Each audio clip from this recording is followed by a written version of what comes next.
I'm Kendall Rawls with the Rawls Group, and I'm here to welcome you to our discussion. Consider us your tribe of sorts, where we chat about all things related pretty much to anything. As your tribe, we provide 5 different perspectives from our unique view of the world. We are pioneers, trailblazers, go-getters, power professionals, marvelous moms, friends, dog lovers, and so much more. Our discussions span from leadership, business, relationships, and personal growth, and everything in between. Here we go. Well, thanks everybody for having me here again for another episode. Thank you, Kendall, for putting this together. I wanted to share a topic today that is quite relevant here in the last couple of weeks. For complete transparency's sake, Kendall Rawls with the Rawls Group has been the longest consulting client I have held, and I believe it's 7 years, Kendall. So over the course of 7 years, we have worked together on a lot of great projects and strategy, but I recently had to break up with her as a client. I had this amazing offer to go full-time as a director of marketing and business development with a really great firm, a firm that Kendall's familiar with, and she can agree that they are a really great firm. And it was an opportunity that was just, I was called to take it, but I felt bad because I had to have a tough conversation with my client and break up with her. And it's tough because in the world that we live in, the group of us here, we're in the relationship business. That is what we do. So for me, it was a tough conversation because I built this amazing relationship, not only with Kendall, but with a fantastic organization. And I found myself literally, I don't think I had given myself enough space to recognize that this was a form of a breakup. It's a change in a relationship or a change in a dynamic. So I hadn't given myself enough space to understand how that was going to impact me. And therefore, of course, I sure as heck did not give Kendall enough space to understand how it was going to impact her. Good news is we're great friends. So she's still a little butthurt with me, but I think she's going to get over it because we get along so well. We're good yin and yang. But it's a dynamic that I think we all face in our work lives, whether we're switching teams, whether we're switching leaders or managers, whether we're taking on a position of power and we're maybe leaving some of our coworkers behind. And the same thing can happen at home if we're changing relationships or dynamics change. And it's this emotion that kind of comes in to say, wow, that doesn't feel really good, but I still feel really good about my decision. So it's a tough dynamic, especially I think for women to kind of embrace and get over. It's like you feel selfish. You naturally feel selfish because this is a really good thing for me and I'm really excited and it feels good, but you feel so bad on the other side of it. And it's hard to kind of navigate those waters. So I want to kind of share that with this group today because I'm sure all of these lovely ladies can chime in and share some perspective. I hope we've got a lot of great coaches with us today. And then also for people that are listening and watching the video, I guarantee you've gone through this at least once. So please chime in and share those comments with us too. Brigitte? Oh, Amy. I love this topic. Recently, I have a few different clients that are absolutely shifting out of their full-time positions that they've been in for 24 years. And they went on, a roller coaster. And, I talked to them and I said, think about it. You've done the same thing for the past 24 years. And I'm sure Cindy's got a lot to share on this one. I said, it is a whole new change. You're literally, one of them was literally mourning, like, okay, now what do I do with myself? Like, when do I brush my teeth? And I know that may sound silly to some of you. However, it was that, and getting through to that next level of where she really wanted to go, but that morning and allowing it to happen. What's wrong with me? I have all this time now and I don't know what to do. And it's a little bit of a mourning process. It's that breakup with your career and allow that flexibility and those emotions to be vulnerable and shift to where you want to go and stay focused. Yeah, I think, Judy, I think that you hit it on the head and that you kind of lose your identity. You get so used to this pattern of behavior or the relationship. It's an identity that has kind of framed who you are. It doesn't change who we are as an individual, but the day-to-day changes. The relationship does change. We change. So I think it's a stripping of an identity that we've created for ourselves. It's really tough. Yeah, my experience with that, Amy, too, and Jeannie, was 33 and a half years with the same company. And I was ready to leave. and it was a good decision. And I had a lot of good coaching around it on moving through that and getting to the point where I could leave and be in my integrity when I was leaving, so that I knew that everything was taken care of after I was gone. And I really didn't allow myself the time to grieve that ending. The whole relationship. These were people I had spent decades with. My marriages didn't last that long. And, it took maybe 6 months before it hit me. And I went through this whole slump and kind of went into the cave for about a month or so, and I recognized that I had not allowed myself to grieve the ending of that relationship. And once I was able to process that and go through that, I was able to move forward again. But if anyone had told me beforehand that was going to happen, I was like, no, I'm so excited about leaving. Oh my God, I can't wait to be out of here. And I can't wait for the next new thing. And that was all wonderful and good. And at the same time, there was a process that you naturally go through. And some of the friends that I worked with, I'm still friends with, and I still occasionally see, but not in the way, day to day that it was then. I cannot relate to it. Perhaps if I look back, there might be a time where I could relate to it, but it's not present. And to tap into the Kubler-Ross model of the 5 stages of grief, right? You kind of cycle through, you go from avoiding or denying into anger and frustration to then bargaining and struggling to then find yourself in a depressive state, in a state of overwhelm. Oh my gosh, there's so many opportunities. What am I going to do now? To then get to the last stage, and that's accepting what is. And now that I'm accepting it, oh, wow, what can I do? Right? But we cannot, as Tony Robbins says, we cannot skip steps. We cannot just kind of skip over those 5 stages and get to acceptance.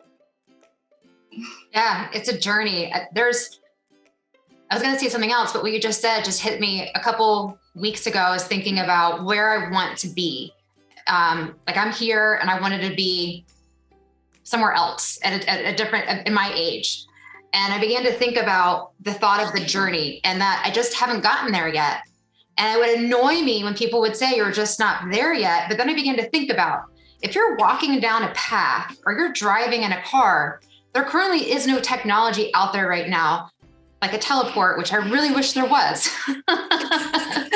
for you to be there. Like it literally is a journey. And it's the thought process of, you're not what you want, you're not ready for yet. Because there's been some times in my life where I've thought, man, I just wish I had been here 5 years ago, but I wasn't ready for it yet. And so that whole skipping over thought is what made me think about what emotions you're moving through, however a relationship is transitioning. It is something you have to go through. You can't go over it or around it. Sometimes you have to go through it in order for you to get the impact of it and be on the path that you're meant to be. The other thing that, in listening to you guys, that I thought, and being the one that I was broken up with,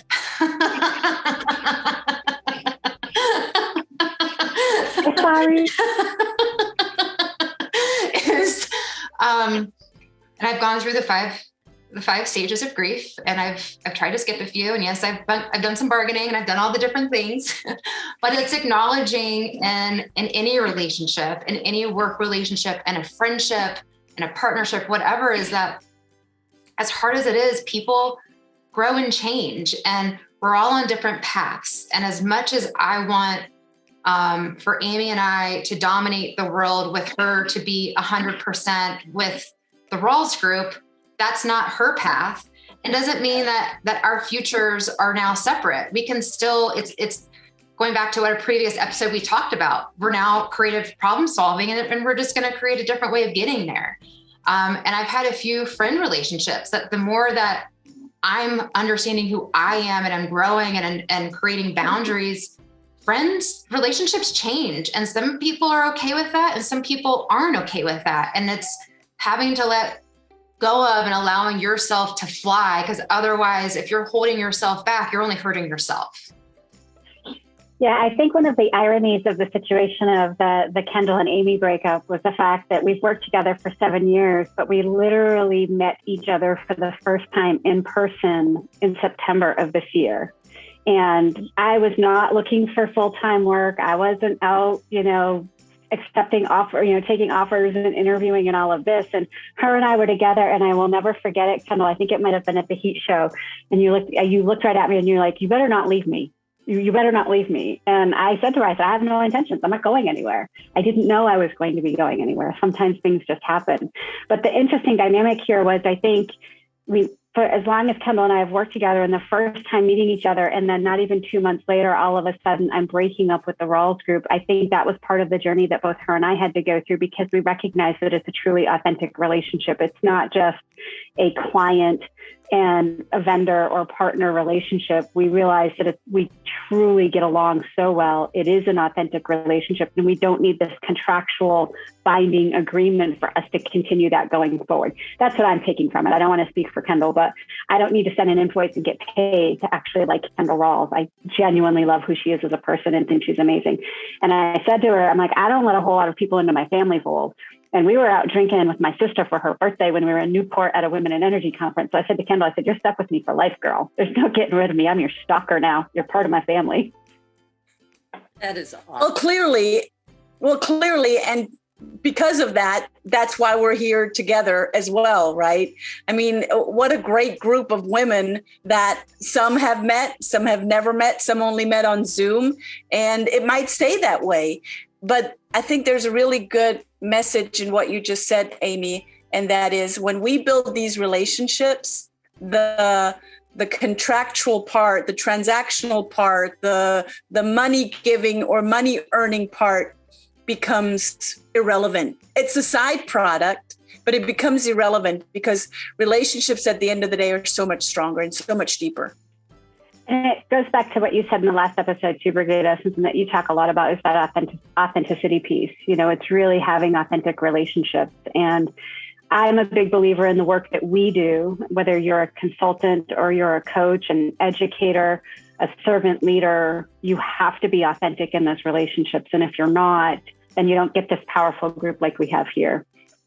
Yeah. And I have to tell you that I do for myself, and I can only speak for myself, I do take personal inventory, and I will list down people that I love. This is not personal. However, they're not growing at the leaps and bounds and in investing in themselves and in their personal and professional development, that I have to say, I love you. However, I'm going here. This is my journey. And I've got to move this way. And I will tell you, some people were like, okay, fine, and haven't spoken to me again. And that's okay. However, when I took that personal inventory, it really cleared up a lot of space for growth. And it cleared that space for collaboration with women like you, collaboration with other women that I connect with, to move forward and build something to serve other women, to make a difference in the world, to make a bigger impact, to just help others. I love community.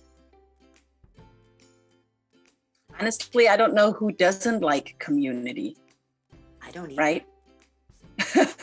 There might be some people that would like to have it more at an arm's length, but at the end of the day, we're humans and we are hardwired for that human connection. It might look different for each and every one, but at the end, we're hardwired for human connection. And I think I could speak for all of us, especially now in this day and age after pandemic, we're still deprived of that human connection. And that's where we have an opportunity to build these long-lasting relationships. And maybe that's even harder going through the 5 stages of grief and grieving that, losing that relationship. But as you just said, Amy, you're really not losing it. You actually gained it. Yeah, I actually, and this is coming from a girl, this is another episode for another day. I have a history of being in abusive relationships by product of the childhood that I had, and it's been many years of therapy. So I'm a very healthy person when it comes to relationship now, I think. But yes, I think that actually what this has done for me and Kendall, I believe, from my perspective, again, I can't speak for Kendall, but I think it's elevating us to a different plane and a higher plane of relationship, a deeper relationship, where I think there's going to be a couple of things that come out of it. I think Kendall is going to grow from it because I'm not as accessible from a coworker perspective. I think that the Rawls group will grow from it because it's going to force them to identify ways that they can leverage different resources where maybe it's more cost effective for them. But then I think, selfishly, from a friendship perspective, I think Kendall and I are going to grow because of this what we're doing here. And we have so many similarities in terms of what we have passions for, or, the things that we'll commiserate on. So I think it's going to create more of a deeper relationship from a friendship perspective, because we don't have that boundary between us that relates to work. So I would say, I know, Kendall, I don't know where we are in time, but I think one of the things, I know we always try to leave these sessions with, something for everybody to take away. I think one thing I would say is breakups are hard, and the healthier we get as individuals. And if you listened to or watched our last episode, as we build our confidence and find our power and really own who we are and build ourselves as our own leaders of our own little realm, I like to call it, what you find is exactly what Jeannie was just saying, is you realize that you're growing in health, and some relationships might fall by the wayside, and that is okay. You get this position of power where you determine who you want to surround yourself and who you want to be surrounded by. And that's what helps us build our confidence. It helps build our networks. It helps build everything about who we are. So I think I would say, leaving us on this note here is breakups are okay. And on the other side of them can come bigger and brighter and better things. And I'm going to put Kendall on the spot because I'm hoping that she's going to agree with me now that she's not crying anymore. I haven't had to send her any tissues in a couple of weeks, so I think she's okay. Yeah. And I think there's so many things that we're living through transition in, and transitions are beautiful. Think about spring and fall. Those are transitional seasons. I am a Floridian. And so when I moved to New York and I lived there about 5 years, and it was always amazing to me that even though all of those trees and the flowers looked like there was no life in them whatsoever through the winter time, that every year, for 5 years I lived there. Every year I would think there is never coming out again. We're never going to see the sun again. But every year there were tulips. These little green buds came out of those super dead trees, and their transition creates so much opportunity. And going back to our previous episode again, just in terms of creative problem solving and looking at a transition as opportunity, probably one to get beyond the grief and giving yourself some space, that there is so much life and opportunity on the other side of it. Brigitte, I'll pass it on to you. I think as parting words here, what comes up for me, that is what I said earlier. It's not about the money. It's really never about the money. The real wealth is the healthy relationships. And when we can transition just from, transactional relationships to real deep relationships, our life becomes a lot more meaningful. Cindy. Yeah, and I agree with you completely on that, Brigitte. And the beautiful visual that I have is of the cocoon, the caterpillar in the cocoon, and the transformation that takes place when it breaks through and becomes that beautiful butterfly. And so I see that happening with the relationship here and the relationships that we can bring to the world. Mm-hmm. I was listening to all of you and talking about, the pandemic and the connecting and how you had met I'm going to end with the story, and it may make you cry. It may not make you cry. And the story was, last night I was at the airport, and we live in a world that people are a little fearful right now. Not everyone, but some people are. And there was a young boy, probably 4 years old, his two sisters and his mom and dad. And the little boy was staring at me. I mean, like literally, I could feel his eyes staring at me. And I thought, okay, do I have ketchup on my face? I was eating a cheeseburger. So I'm kind of doing this because he was really staring at me. And finally, the father kind of pushed him over to come talk to me. And I thought, that's odd, but okay. So I was kind of watching him come over, and he came over and he said, real quietly, hi. And then he turned around and ran. I said, okay, that's odd. And then the mom came around the other side to me and said, you look like his Nana. You look like my husband's mother. You look like his Nana. And due to the pandemic, they haven't been able to see her. And they've only seen her on Zoom. And he thought you were her. And he was really excited and wanted to come over and give you a hug. And the husband asked me if it was, wait for it, asked me if it was okay if the little boy gave me a hug. And, you know, we live in a time where people are fearful. I was not. I was thrilled. I was honored. And I made the little boy's day because he hasn't been able to see her. And I brought the parents to tears, and the sisters were, you know, only a little bit older, and they didn't quite get it because they were old enough to know that's not Nana. However, I looked like her, especially, you know, because I had a mask on. And I said to them, is it okay if I lower the mask? And because, you know, I asked those.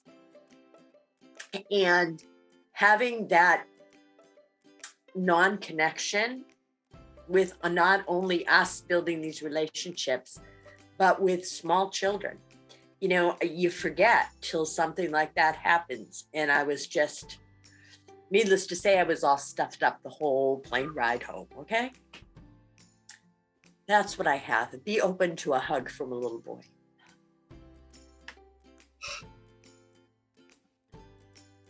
Okay. You have us all in tears. Thanks, Jeannie. What a great story.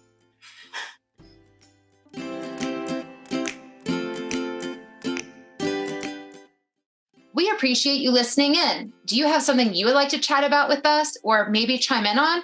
Contact Amy, Brigida, Jeannie, Cindy, or Kendall at the email addresses listed on the screen. Or submit a topic you would like for us to discuss by emailing Kendall Rawls at kendall@rawlsgroup.com. We would love your feedback.